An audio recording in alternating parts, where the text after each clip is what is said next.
We recently posted this comment to our social media. I couldn't stand outwardly pro-choice people sending me their condolences when I miscarried.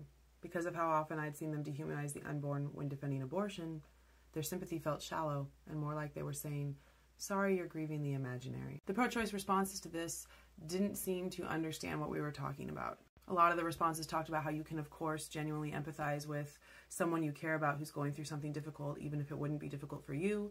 They talked about how if you're pro-choice, you want people to be able to have babies if they want to have babies, so of course you can empathize with them if that doesn't work out. Yeah, of course you can. There is a level of empathy for when someone is going through something difficult, even if you personally wouldn't find it difficult, of course. And that is a shallower level of empathy than if they're going through something that you also would find traumatic. So when the same voices who describe embryos and fetuses as clots of sperm and fantasy flecks of cells and goo and blood-sucking parasites try to turn around when you have a pregnancy loss and say, I'm really sorry, yeah, it seems a little insincere. At most, you're sorry that something didn't work out for me that I wanted, and that's fine.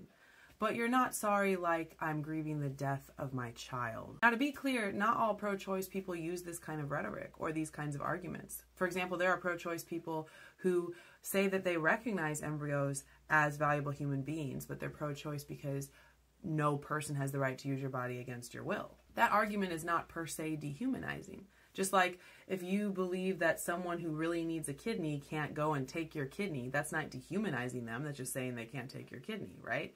Same thing here. If you believe that embryos and fetuses are valuable babies, but no one can use someone's uterus if they don't want them to, it's not per se dehumanizing. But fetal non-personhood arguments that talk about how you don't have a valuable human being, you don't have a person, you don't have something of any moral significance until they've reached whatever XYZ criteria you've deemed worthy, that's dehumanizing. So when someone is trying to grieve the loss of their 6-week embryo or their 12-week fetus, and they hear people talk about how even at 20 weeks, it's not a person, it's a pre-human being, yeah, that's dehumanizing. And yeah, those voices seem insincere when they say they're sorry for your loss.